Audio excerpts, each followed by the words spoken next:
할렐루야. 좋으신 주님의 은혜와 평강이 사랑하는 이글스피드 온 가족들과 함께 하시기를 소원합니다. 2025년 11월 셋째 주 화요일 아침입니다. 이 아침 우리가 함께 나눌 하나님의 말씀은 학개 2장 1절에서 9절까지의 말씀입니다. 그 말씀을 제가 먼저 읽어 드리겠습니다. 일곱째 달 곧 그 달 21일에 여호와의 말씀이 선지자 학개에게 임하니라 이르시되 너는 스알디엘의 아들 유다 총독 스룹바벨과 여호사닥의 아들 대제사장 여호수아와 남은 백성들에게 말하여 이르라. 너희 가운데 남아있는 자 중에서 이 성전의 이전 영광을 본 자가 누구냐? 이제 이것이 너희에게 어떻게 보이느냐? 이것이 너희 눈에 보잘것없지 아니하냐? 그러나 여호와가 이르노라. 스룹바벨아, 스스로 굳세게 할지어다. 여호사닥의 아들 대제사장 여호수아야, 스스로 굳세게 할지어다. 여호와의 말이니라. 이 땅 모든 백성아, 스스로 굳세게 하여 일할지어다. 내가 너희와 함께 하노라. 만군의 여호와의 말이니라. 너희가 애굽에서 나올 때에 내가 너희와 언약한 말과 나의 영이 계속하여 너희 가운데에 머물러 있나니 너희는 두려워하지 말지어다. 만군의 여호와가 이같이 말하노라. 조금 있으면 내가 하늘과 땅과 바다와 육지를 진동시킬 것이요 또한 모든 나라를 진동시킬 것이며 모든 나라의 보배가 이르리니 내가 이 성전의 영광이 충만하게 하리라. 만군의 여호와의 말이니라. 은도 내 것이요 금도 내 것이니라. 만군의 여호와의 말이니라. 이 성전의 나중 영광이 이전 영광보다 크리라. 만군의 여호와의 말이니라. 내가 이곳에 평강을 주리라. 만군의 여호와의 말이니라. 아멘. 교회는 전통적으로 세 가지 올바름을 강조해 왔습니다. 첫째는 올바른 교리입니다. 우리는 하나님에 대해 복음에 관해 무엇을 믿는가? 올바른 믿음이 필요합니다. 그리고 둘째는 그 올바른 교리 위에 기초한 올바른 실천이 필요합니다. 단순히 머리로만 아는 신앙이 아닌 손과 발로 이어지는 삶이 중요하다는 말씀입니다. 그리고 마지막 세 번째로 강조되어 온 것은 바로 올바른 마음입니다. 교리와 실천이 함께 가는 것이 중요합니다. 하지만 마음이 없는 교리와 실천은 생명력 없는 형식주의로 흘러갈 위험이 있습니다. 한번 생각해 보시면 좋겠습니다. 만일 교회에서 진리의 말씀이 선포되지만 격려와 위로, 소망이 사라진 설교만 들려지고 만일 교회가 행하는 여러 봉사와 섬김의 자리 그리고 선교의 현장에서 열심은 있지만 기쁨과 온기가 없다면 과연 어떠할까요? 머리로는 정통하지만 차가운 사람들이 가득하고 손과 발은 분주하게 움직이지만 정작 안타깝게도 진심은 느낄 수 없는 그런 공동체가 되고 말 것입니다. 회파된 성전을 재건하고자 사람들이 모였습니다. 그러나 현실은 어떠했습니까? 현실은 녹록치 않았습니다. 성전을 재건하는 일을 반대하는 세력들이 있었고 또 공사를 위해 필요한 물자를 조달하는 일도 결코 쉽지 않았습니다. 이런 상황에서 지어지는 성전을 보니 당장 눈앞에 초라해 보이는 모습에 사람들의 마음이 크게 낙심되었습니다. 옛 솔로몬 성전의 웅장한 모습을 기억하는 자들이나 또 그 모습을 전해 들은 사람들은 지금의 성전이 그 화려함과 영광에 미치지 못하는 듯하여 마음속에 아쉬움과 좌절감이 깊어져 갔습니다. 바로 그때 하나님의 말씀이 선지자 학개에게 주어졌습니다. 하나님께서는 크게 세 가지 격려의 말씀을 전해주시는데요. 첫째는 바로 4절의 말씀입니다. 제가 4절 말씀을 다시 한번 읽어보겠습니다. 이 땅 모든 백성아 스스로 굳세게 하여 일할지어다. 내가 너희와 함께 하노라 만군의 여호와의 말이니라. 아멘.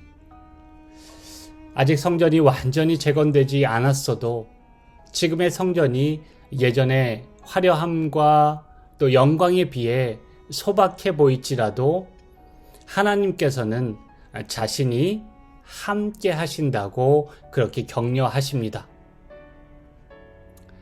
무덤에서 살아나시고 육체로 부활하신 예수님께서 승천하시기 전에 제자들을 향해 격려하셨습니다.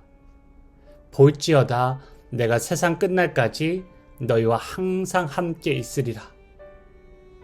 그리고 그 약속의 말씀대로 또 다른 보혜사인 성령 하나님을 그들에게 보내어 주셔서 그들과 함께 하셨습니다. 여기서 보혜사, 파라클라토스라는 말은 곁에서 돕다, 권면하다, 위로하다, 그리고 격려하다라는 의미를 갖고 있습니다. 제자들이 주님께서 맡기신 사명을 담대히 감당할 수 있었던 이유도 바로 보혜사 성령께서 그들 곁에서 도우시고 가르치시며 붙들어 주시고 격려하셨기 때문입니다. 여호와 하나님께서 학개 선지자에게 주신 두 번째 격려의 메시지는 오늘 본문 5절에 기록된 말씀입니다. 바로 그 말씀은 출애굽 당시에 모세와 이스라엘 백성들과 함께 맺으신 그 언약이 지금도 여전히 유효하다는 말씀이십니다. 예전에 한국 영화에 나온 유명한 대사가 있습니다. 이별을 통보하는 여인을 향해 사랑이 어떻게 변하니? 라는 이런 유명한 대사가 생각이 납니다. 사람의 사랑은 변할 수 있습니다. 이스라엘은 수차례, 아니 여러 번이나 하나님을 향한 마음이 흔들리고 변심하였습니다. 그러나 하나님의 언약은 하나님의 마음에 기댄 것이기에 지금도 여전히 변함이 없습니다. 하나님의 언약은 연약하고 흔들리는 사람의 의지가 아닌 흔들리지 않는 견고한 하나님의 의지에 세워져 있습니다. 성전이 재건된다는 것은 단순히 성전이라는 물리적인 건축물이 세워지는 것만은 아니었습니다. 성전이 재건된다는 것은 하나님이 이스라엘과 맺으신 언약이 여전히 유효하고 계속되고 있음을 드러내는 가시적이고 구체적인 증거, 곧 표지가 됩니다. 이스라엘 백성은 성전을 보며 하나님은 여전히 우리의 하나님이시고 우리는 여전히 그의 언약 백성이며 그가 우리를 버리지 않으셨다라는 사실을 눈으로 확인하게 됩니다. 이런 면에서 성전은 하나님에 의한, 이스라엘을 위한 하나님의 은혜의 표징입니다. 마지막 선지자 학개에게 임한 하나님의 세 번째 격려의 말씀은 오늘 본문 9절에 기록되어 있습니다. 지어지는 성전의 영광이 이전 솔로몬이 지은 성전의 영광보다 더 큰 영광이 될 것이라 말씀하십니다. 솔로몬 성전은 이스라엘의 부흥기에 레바논에서 가져온 백향목으로 수년을 걸쳐 화려하게 지어졌습니다. 그에 비하여 이제 갓 기초를 닦은 성전의 영광은 초라하기 그지없습니다. 그렇다면 어떻게 이것이 사실이 될 수 있겠습니까? 성전의 영광은 성전의 겉모습이나 성전 자체에 있지 않습니다. 성전의 영광은 그 성전에 임하시는 하나님의 임재에 달려 있습니다. 찾아오셔서 임재하시는 하나님이 성전에 임한 하나님의 영광의 본질입니다. 초라해 보여도 하나님이 그곳에 함께 하신다면 그곳은 바로 영광의 자리가 됩니다. 한번 생각해 보시기 바랍니다. 아무리 수천만 원짜리 바이올린이 있어도 누가 그 바이올린을 연주하는가에 따라 그 영광의 무게가 결정이 됩니다. 바이올린의 영광을 결정하는 것은 악기 그 자체에 있기보다는 누가 그 악기를 켜는가에 달려 있습니다. 골프채도 마찬가지입니다. 아무리 좋은 클럽이 있다고 해도 골프를 모르는 저와 같은 사람의 손에 그것이 들리면 그저 평범한, 아니 겉은 화려하지만 초라한 도구에 불과합니다. 영광은 찾아오시고 임재하시는 하나님의 자리에 있습니다.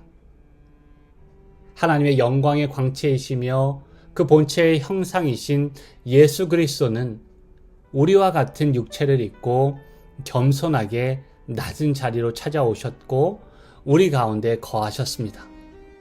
그 성육하신 예수 그리스도야말로 지금까지 말씀드린 세 가지 격려의 최종적인 완성자가 되십니다. 내가 너희와 함께 하리라. 내 언약은 변하지 않으리라. 장차 임할 영광이 이전보다 크리라. 이 모든 하나님의 약속은 결국 예수 그리스도 안에서 성취되었습니다. 예수 그리스도의 영으로 충만한 사람은 격려의 사람이 됩니다. 그저 입바른 소리를 잘하는 그런 사람을 말하는 것이 아니라 사도 바울의 말처럼 하나님 나라의 선한 일을 이루고 덕을 세우기 위한 격려의 사람이 되어야만 합니다. 하나님께서 학개 선지자를 통해 자신의 백성을 격려하시고 선한 일을 이루고 하나님의 영광이 드러나는 성전을 세운 것처럼 우리도 서로 돌아보아 격려함으로 하나님 나라의 일을 감당하고 참 성전이신 예수 그리스도를 드러내는 저와 여러분 모두가 되시기를 주님의 이름으로 축복합니다. 함께 기도하시겠습니다. 우리를 사랑으로 돌보시고 격려하시는 하나님, 히브리서 기자의 고백과 같이 종말의 때가 가까울수록 우리도 사랑과 선행을 격려하는 믿음의 사람이 되게 하여 주시옵소서.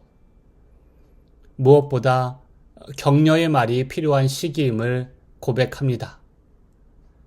상실의 고통을 경험한 성도들, 이민자로서 살아가는 삶이 녹록치 않은 성도들, 건강의 적신호와 재정적인 어려움으로 시리에 빠진 형제와 자매들, 그리고 취업의 문 앞에서 관계의 갈등으로 어려움 가운데 힘든 시기를 보내고 있는 이들, 주님께서 찾아가 위로하시고 격려하여 주시옵소서.